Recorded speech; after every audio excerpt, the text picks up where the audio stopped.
Olá, meus queridos amigos, nossas saudações cordiais. Com grande alegria, nós estamos aqui para darmos continuidade a essa segunda edição do nosso seminário, As Mulheres do Evangelho, com muito gosto.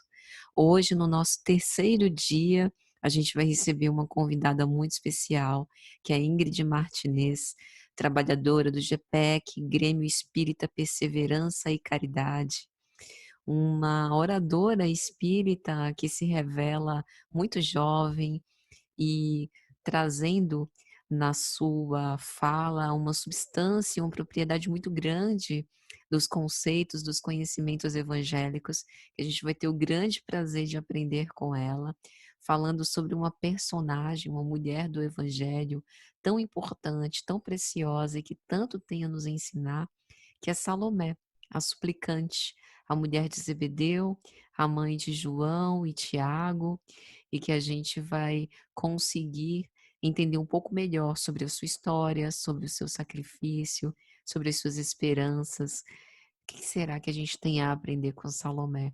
Ingrid vai mostrar para a gente. Abraço e vamos conferir. Olá, pessoal. Bom dia, né? Boa tarde, boa noite.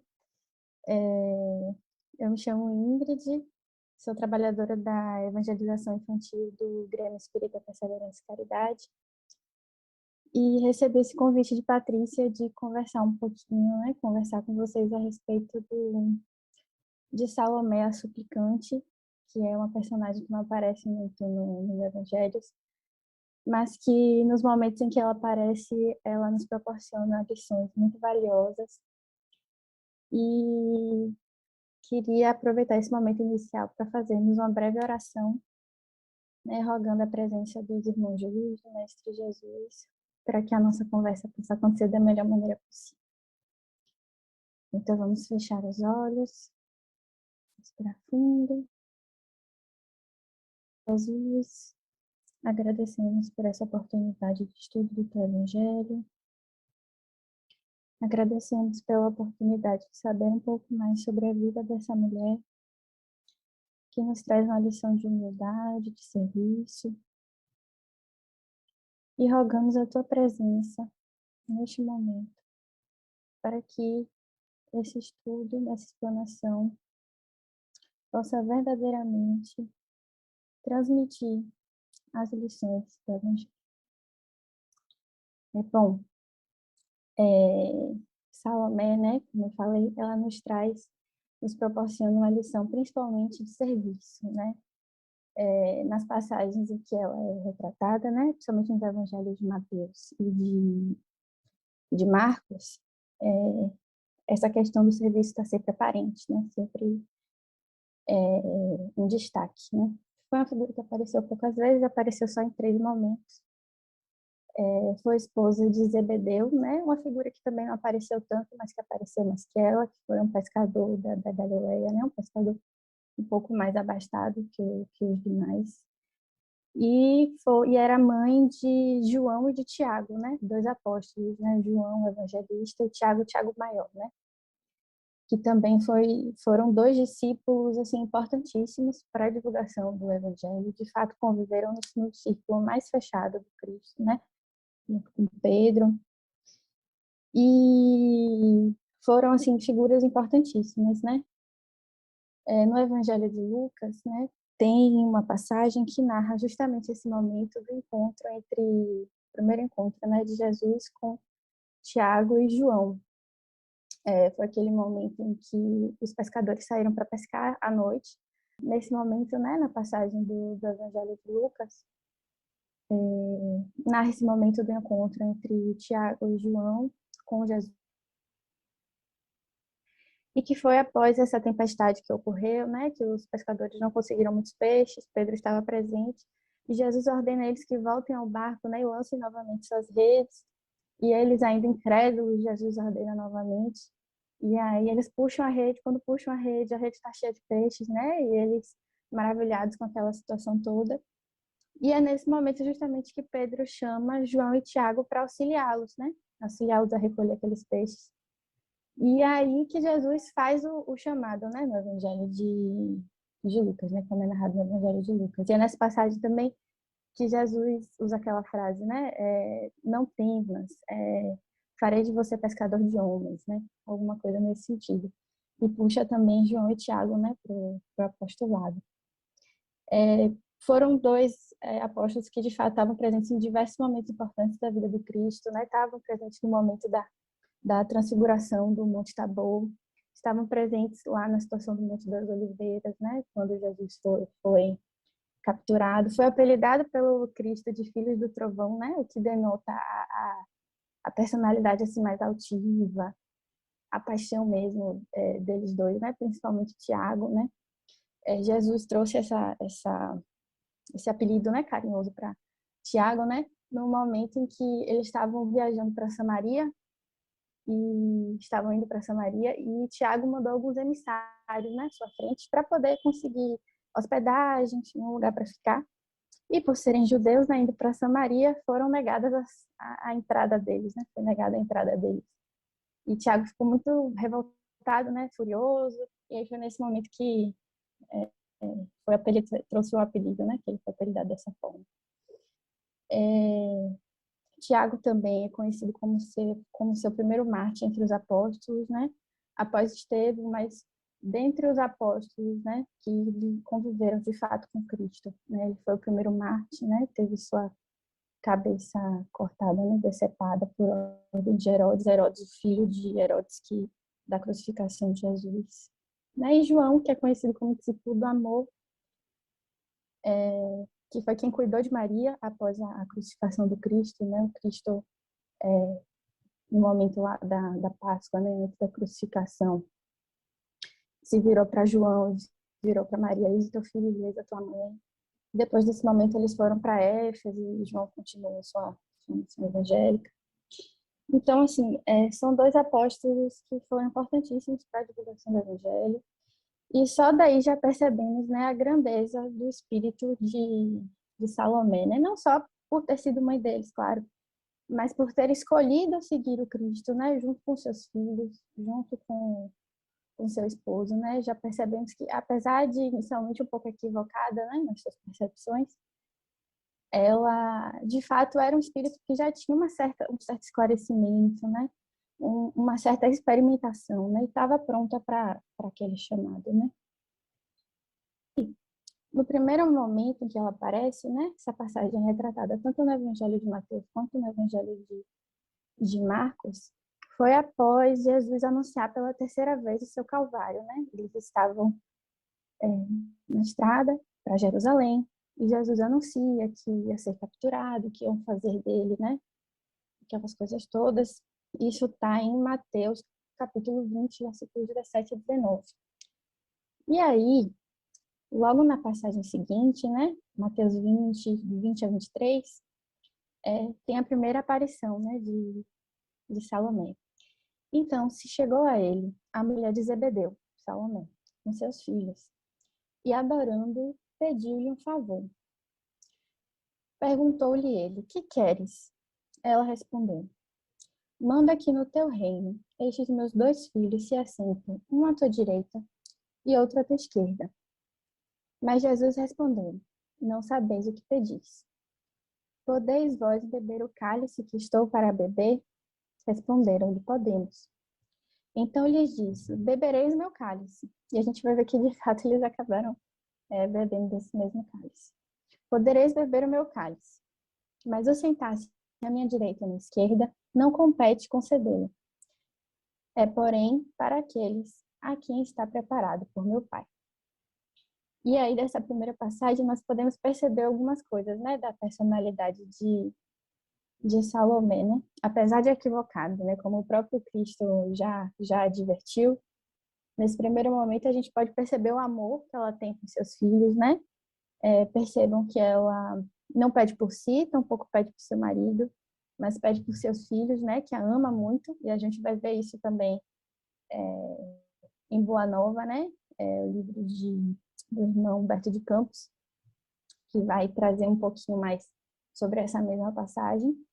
E além disso, né, nós podemos perceber que é uma mulher de fato de coragem, né?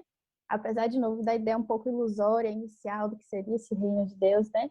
ela foi corajosa, né? Não podemos esquecer que, apesar de ser filha e mãe de Tiago e de João e esposa de Zebedeu, ela não deixava de ser mulher, né? E naquele momento, com certeza, ela não estava livre dos preconceitos e das questões sociais todas daquela época, né? E com certeza, muitos talvez, né, naquele momento, pensassem da mesma forma que ela, mas não tiveram, né, essa mesma coragem de fato chegar ao Cristo e indagar, né? Pedir a intercessão do Cristo por seus filhos, né, tão amados. E a gente vai ver essa indignação dos demais que estavam presentes, né, na próxima passagem, Mateus 20, 24 a 28. Ora, ouvindo isto, os 10 indignaram-se contra eles. Então, Jesus chamando-os disse: Sabeis que os governadores dos povos os dominam e que os maiorais exercem autoridade sobre eles. Não é assim entre vós. Pelo contrário, quem quiser tornar-se grande entre vós. E aqui a gente tem a primeira lição, né, que Salomé nos proporciona, né, o ensejo que ela traz para que o Cristo traga essa lição de serviço que vai ser minuciosamente analisada por Humberto de Campos, né, e que a gente vai ver no final da trajetória dela que, de fato, ela incorporou, né, e compreendeu aquela primeira lição. E aí continua o Evangelho, né? E quem quiser ser o primeiro entre vós, será vosso servo, tal como o filho do homem que não veio para ser servido, mas para servir e dar a sua vida em resgate por muitos, né? Aí a gente percebe que, de fato, o serviço é um dos pilares assim, da ética, da prática cristã, né? Ele, em diversas passagens, Jesus vai retornar a esse tema, né? Como o próprio Cristo veio para nos servir, como ele falou nessa passagem de Mateus, nós também devemos fazê-lo, né? Claro, sempre em mente, tendo em mente que da nossa pequenez, né? Sabendo da nossa pequenez diante da grandeza do Cristo, mas com o intuito verdadeiro de seguir os seus passos, né? E o propósito, de fato, de servir na edificação do reino de Deus que ele anunciou, né? Pensando que não se trata de um serviço com qualquer tipo de interesse, qualquer tipo de vaidade, mas com um propósito verdadeiro, né? Propósito de divulgação do evangelho, propósito de auxílio dos irmãos que sofrem, né? Auxílio dos irmãos que sofrem não porque são menores, ou porque são devedores, ou porque eu sou merecedora de algum tipo de prêmio, mas merecedores desse serviço, desse auxílio, porque são meus irmãos, tão merecedores quanto eu do amor de Deus, né? E tendo a consciência de que enquanto esses irmãos meus sofrem, nós não podemos parar, né? Lembrando da lição do Cristo, né? O espírito de tamanha grandeza, né? O espírito de maior evolução, de maior luz que já caminhou entre nós, que voltou à carne, né, sofreu aquilo tudo que sofreu por amor a nós, né, buscando justamente o nosso resgate. E é justamente esse tipo de serviço que essa lição do Evangelho de Marcos traz para a gente, né?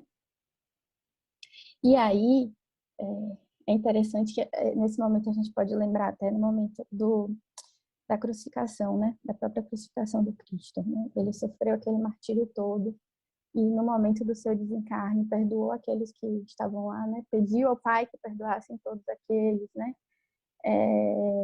E também a gente vê esse mesmo sentimento na morte de Tiago, né? Aqui, naquele momento ele até falou, né? Vocês vão beber do cálice que eu bebi, né? Mas sentar à minha direita ou à esquerda aí vai depender do Pai.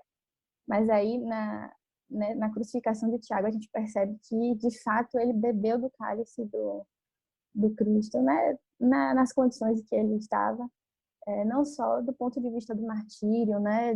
Da abnegação,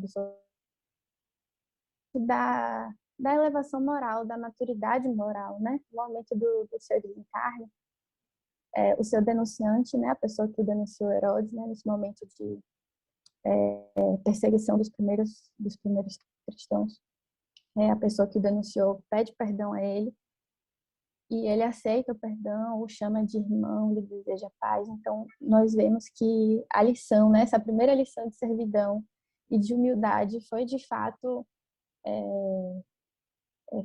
apreendida por Tiago, né, e também por sua mãe, como a gente vai ver um pouquinho mais à frente, né?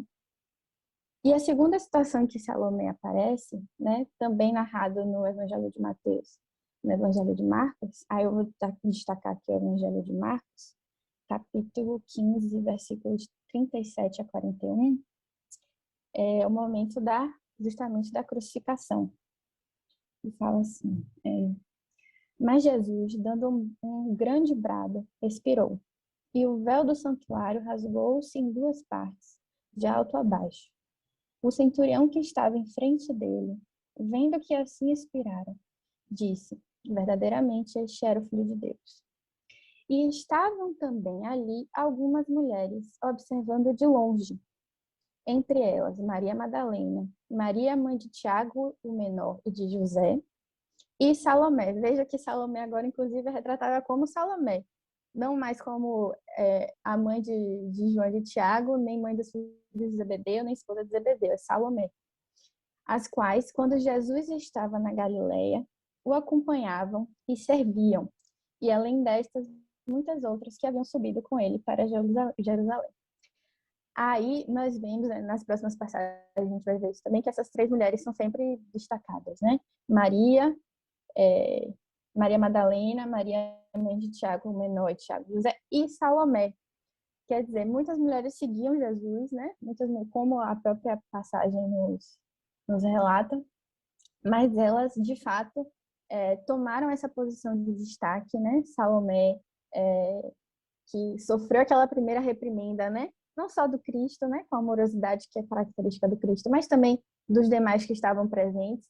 E agora, no momento da sua crucificação, ela já é retratada como essa mulher de destaque e que verdadeiramente o acompanhava e servia, né? Acredito que a palavra servir não esteja aqui à toa, né?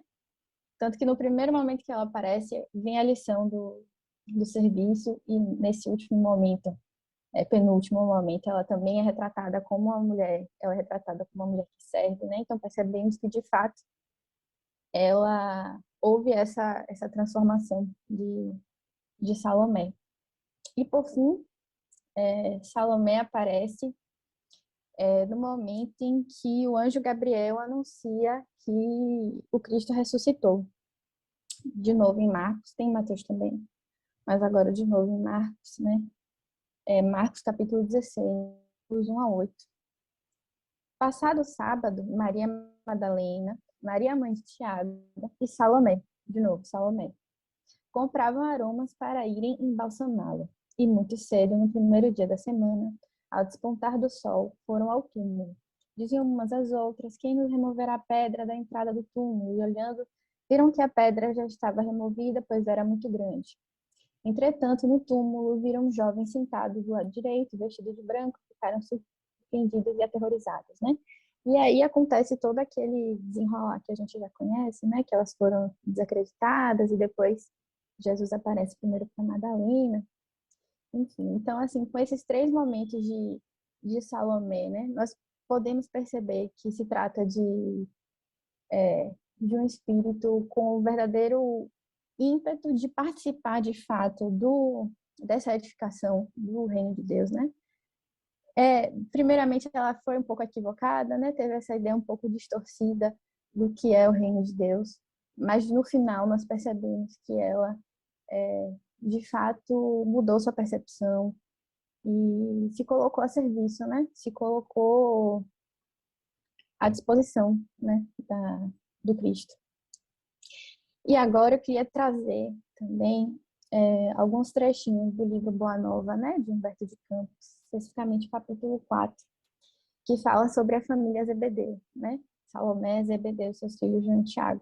Ele vai retratar justamente essa passagem, novamente, né, dessa súplica de Salomé, né? Essa súplica um pouco equivocada, mas que trouxe um ensejo muito grande de aprendizado. E vou destacar só alguns pontinhos, porque é uma passagem um pouco comprida, mas eu acho que vai ser importante para deixar isso muito claro, né, na nossa mente. E começa assim.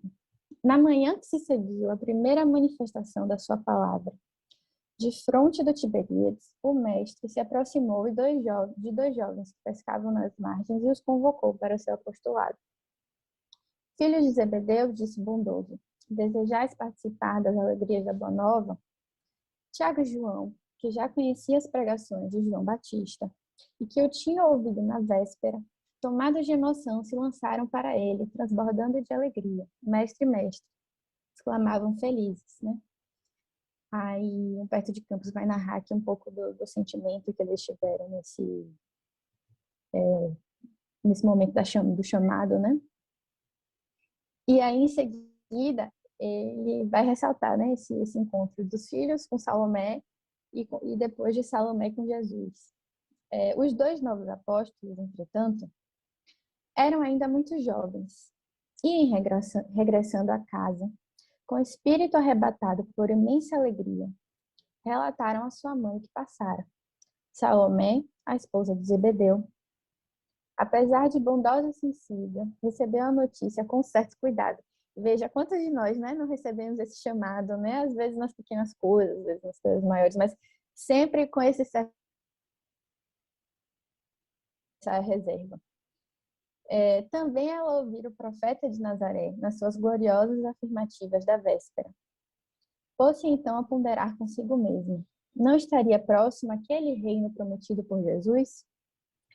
Quem sabe se o filho de Maria não falava na cidade em nome de algum príncipe? Veja, o Cristo deveria ser intérprete de algum desconhecido ilustre que recrutava adeptos entre os homens trabalhadores mais fortes. A quem seriam confiados os postos mais altos dentro da nova fundação? Veja, ela de fato tinha essa percepção desse novo reinado como se fosse um reinado político, né? O que não é. Nós sabemos que o reino de Deus é muito mais um estado mental, né? A maturidade dos sentimentos do que algo material, terreno, né? Como temos hoje. E movida, né, por essa percepção equivocada, ela busca interceder por seus filhos, né? E continua, né? Precisava agir enquanto era tempo. Veja a urgência dela, né? O povo já muito falava em revolução contra os romanos e os comentadores mais indiscretos anteviam a queda próxima do Antipas. O novo reinado estava próximo. E alucinada pelos sonhos maternos, veja, né? Essa maternidade dela é sempre acentuada. Salomé procurou o Messias no círculo dos seus primeiros discípulos, né? E aí tem um questionamento, né? Senhor, logo após a instituição do teu reino, eu desejaria que os meus filhos se sentassem um à tua direita e outro à tua esquerda, como as duas figuras mais nobres do seu trono, né? Aí Jesus novamente faz aquela advertência, né? Dessa vez, Humberto de Campos traz para a gente que essa nova percepção a respeito dessa advertência do Cristo, né? Que ele fez a reprimenda, mas fez com um certo amor, né? Com certo sentimento de compaixão. E aí ele fala: antes de tudo, é preciso saber se eles quererão beber do meu cálice. A genitora dos dois jovens, então, embaraçou-se e foi embora. Aí, aqui no livro de Humberto Campos, ele vai nos trazer que ela voltou para casa, foi levar a situação para Zebedeu, para seus filhos, enfim. E aí, nesse segundo momento desse capítulo, já é o momento em que Zebedeu, né, acompanhado pelos seus dois filhos, foi procurar o mestre, né, para entender o que foi acontecer, para expor suas razões, né, para compreender melhor aquela situação, né. Aí fala, né, Jesus ele recebeu a visita com extremo carinho, enquanto o velho Galileu expunha suas razões com humildade, respeito. E aí ele pergunta a Zebedeu, né, Zebedeu, tu que conheces a lei e lhe guardas os preceitos no coração, sabes de algum profeta de Deus que no seu tempo fosse amado pelos homens do mundo? Aí ele responde, não, Senhor. Aí Jesus começa a falar o que fizeram com Jeremias, o que fizeram com Moisés, o que fizeram com Jonas. Aí eles respondem da verdade divina, foram maltratados, foram trucidados, foram banidos. E que é assim que acontece com aqueles, né, que verdadeiramente estão na busca por essa edificação do reino de Deus. E lá, né, João e Tiago ouviam, né, Zebedeu também ouviam, todos, né, maravilhados com toda, espantados, né, até com as palavras do Cristo. E Jesus continuava, né? O reino de Deus tem de ser fundado no coração das criaturas. O trabalho árduo, novamente, né? O trabalho árduo é o meu gozo, o sofrimento, meu cálice, mas meu espírito se ilumina da sagrada certeza da vitória. A paz da consciência pura e a resignação suprema, a vontade de meu Pai são do meu reino. Mas os homens costumam falar de uma paz que é de ociosidade de espírito e de uma resignação que é vício do sentimento. Trago comigo as armas para que o homem combata os inimigos, que eles subjugam o coração, e não descansarei enquanto não tocarmos o bolso da vitória, né? E aí Jesus traz justamente aqui a ideia do que é, de fato, né, o verdadeiro serviço a Deus, né? Que é um serviço ativo, não é um serviço ocioso, não é um serviço que tem um fim em si mesmo, não é um serviço que se acanha diante das dificuldades, não é um serviço que se acanha muitas vezes diante do martírio, mas que é um serviço verdadeiramente movido, de fato movido, pela busca não só do aprimoramento pessoal, mas também do aprimoramento do outro, né? Do acolhimento do irmão, aquela ideia de que eu não posso descansar enquanto meus irmãos sofrem. E aí ele continua, né, aprofundando mais essa ideia. E ele termina e ele continua mais ou menos assim. Os verdadeiros discípulos da verdade do céu, esses não aprovam o erro, nem exterminam os que o sustentam. Trabalham pelo bem, porque sabem que Deus também está trabalhando. O Pai não tolera o mal e o combate, por muito amar a seus filhos. Vê, pois, Zebedeu, que o nosso reino é de trabalho perseverante pelo bem real da humanidade inteira, né? É o trabalho perseverante pelo bem real da humanidade inteira. E é aí que deve estar o motivo do nosso serviço, né? Não por querer buscar esse lugar à direita ou à esquerda, mas esse sentimento de fato de fraternidade, de pertencimento, de compaixão com aqueles que dividem a caminhada conosco, né? E aí eles continuam nessa conversa, né? Zebedeu se emociona bastante, né? Chora. E Jesus ainda completa assim, né? É uma passagem muito grande, mas com frases assim, com ideias, né?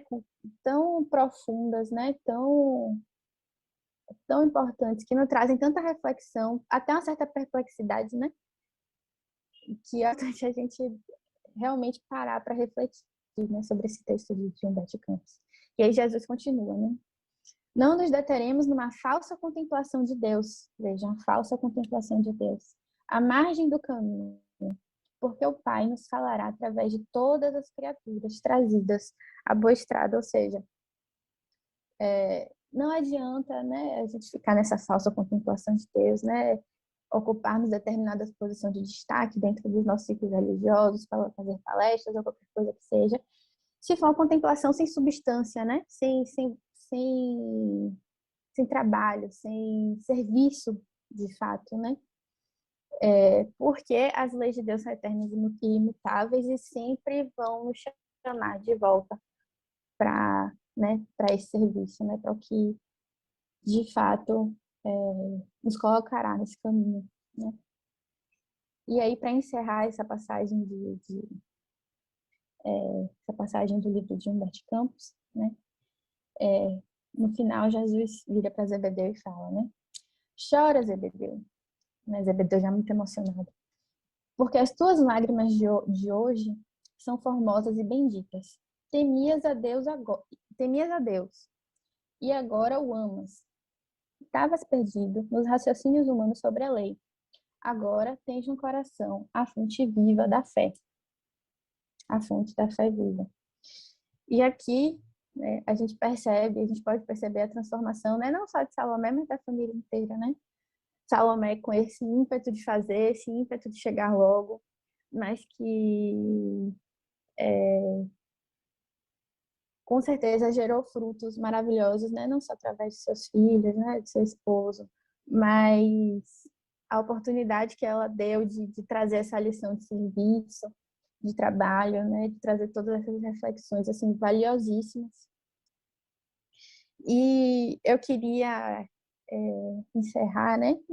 falando um pouquinho sobre outra passagem, também da psicografia de Chico, que é no livro Jesus no Lar, de psicografia de Neio Lúcio, né, do espírito Neio Lúcio. É um textozinho que Salomé nos proporciona novamente, né, a lição que ela nos proporciona, que é o talismã divino, divino talismã. E eu vou ler também só alguns trechinhos. Eles estavam reunidos na casa de Pedro, né, para ouvir as lições do Cristo. E aí ela vai e pergunta: Senhor, terás comigo algum talismã de cuja virtude possamos desfrutar? Algum objeto mágico que possa nos favorecer? Né? De novo, ela trazendo o que muita gente estava pensando, provavelmente, que não tinha coragem de perguntar, né? Apesar de equivocada, ela sempre trazia esse ensejo de aprendizado. Aí Jesus pousou na matrona os olhos penetrantes e falou risonho: Realmente, conheço um talismã. Os milagrosos recursos, é possível iniciar a aquisição de todos os dons de nosso Pai, oferecer a descoberta de tesouros, descortina o entendimento, onde a desarmonia castiga os corações, abre a porta às revelações da arte e da ciência, né? Aí ele começa a discorrer todas as coisas maravilhosas que esse talismã pode proporcionar. E ela continua, né, maravilhada com aquela situação. Que mais? E após sorrir, complacente, continuou Jesus: Sem esse divino talismã, é impossível começar qualquer obra de luz e paz na Terra. E todos de novo maravilhados e querendo saber qual é o talismã, né? Aí ele responde: Esse bendito talismã é propriedade comum a todos. É a hora que estamos atravessando. Cada minuto de nossa alma permanece revestido de prodigioso poder oculto quando sabemos usá-lo no infinito bem, porque toda grandeza e toda decadência, toda vitória e toda ruína são iniciadas com a colaboração do tio. E diante da perplexidade de todos, ele arrematou: o tempo é o divino talismã que devemos aproveitar, né? Então, se o serviço, né, o verdadeiro serviço na edificação é o caminho, né, o tempo é de fato a nossa ferramenta, né, para que a gente possa colocar esse serviço no nosso dia a dia, né, esse serviço verdadeiramente motivado, né, buscando, né, como o Humberto de Campos colocou, o verdadeiro bem de toda a humanidade. E é isso, eu queria trazer essas reflexões, né, que eu achei muito interessante sobre a vida de Salomé, apesar de ser uma figura pouco retratada, mas que nos traz essas lições valiosas de serviço.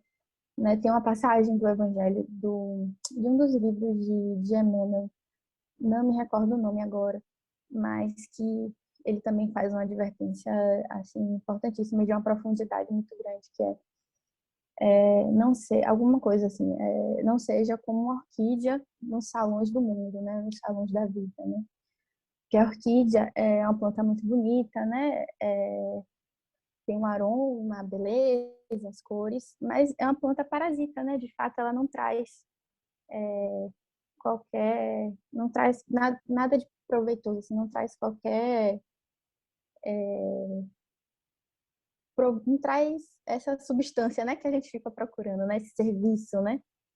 E é uma frase assim que eu acho que representa muito, né, todas essas lições a respeito do serviço, né, de verdadeiro trabalho, verdadeiramente motivado na edificação do reino de Deus, nessa busca, né, pelo bem da humanidade inteira. A gente, né, buscando nos conectar de novo ao Pai Celestial, agradecendo pela bênção que é o Evangelho do Cristo, pela bênção que é a Boa Nova, agradecendo pela oportunidade do estudo, do burilamento das nossas emoções, né?